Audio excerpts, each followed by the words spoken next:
20 years asleep. For 2 decades, a single hospital room in Riyadh held a heartbeat and a father's hope. The world called him the Sleeping Prince. What really happened in his final days? This story touched people far beyond Saudi Arabia. The young prince fell into a coma almost 20 years ago. Many prayed for a miracle, but it did not come. He died at 36.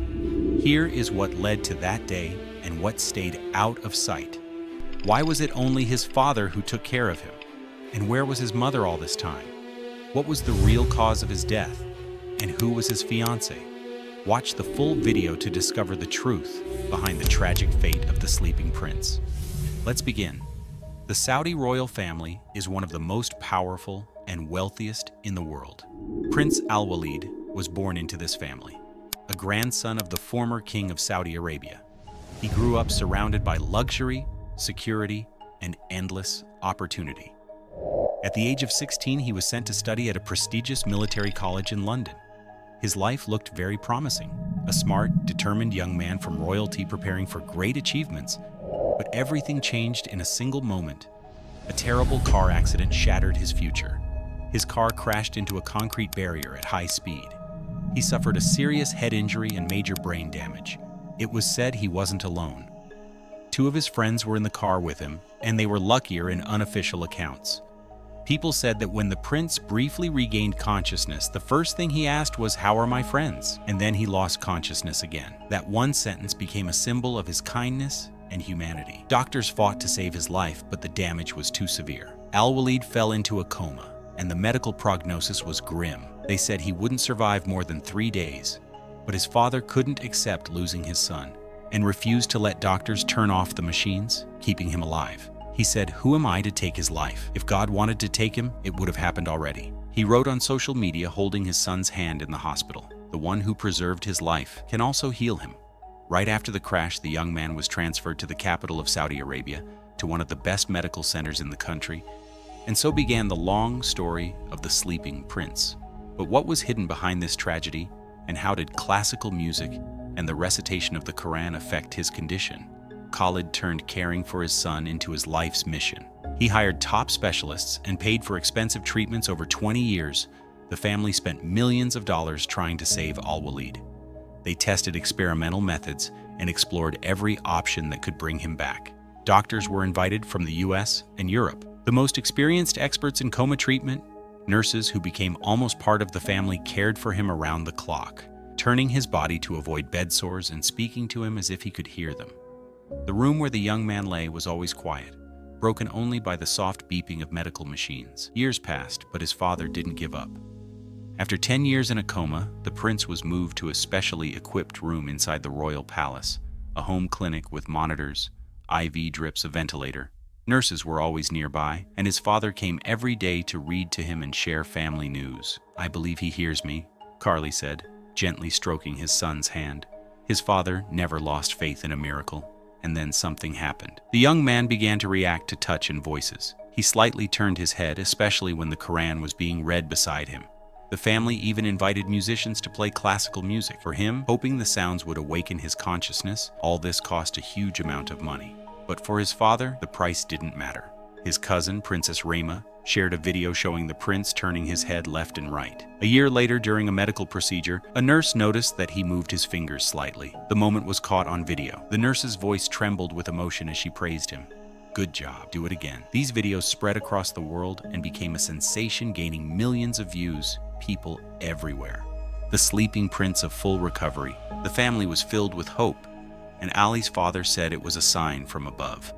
But doctors were more cautious, saying things like, "This happened in a vegetative state, but it doesn't mean he's waking up still." For Khalid, every little movement was a miracle, proof that the fight wasn't in vain. The story became more and more known, and many supported the father, who kept sharing updates online. But one question kept coming up.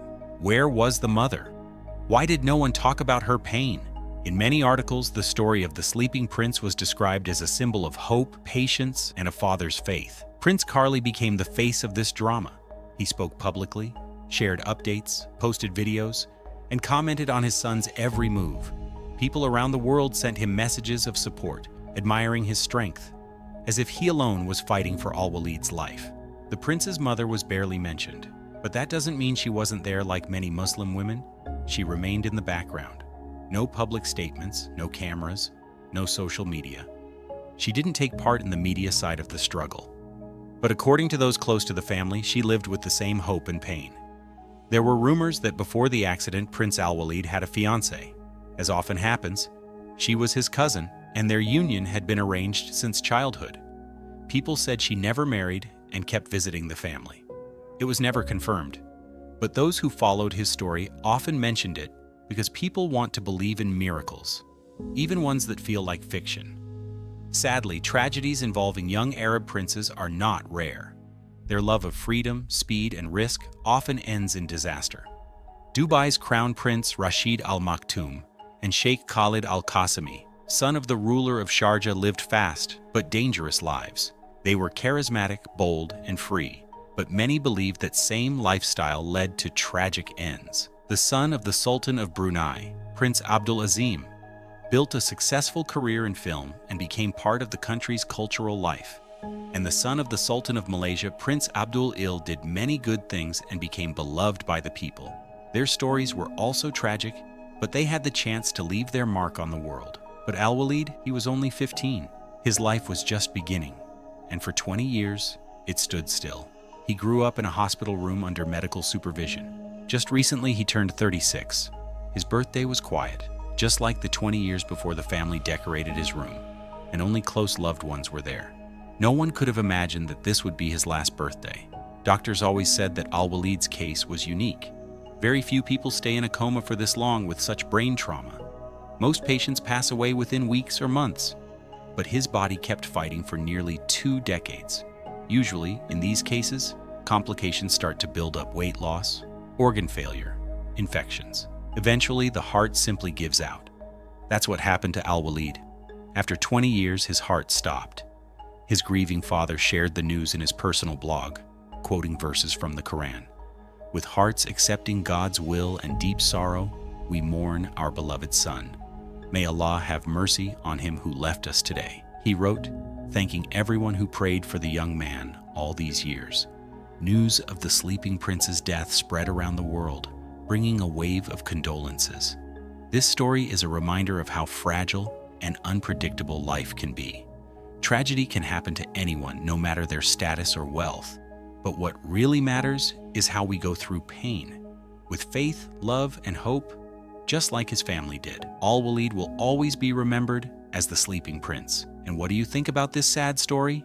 Share your thoughts in the comments. Hit the like button and share this video if it moved you. See you next time.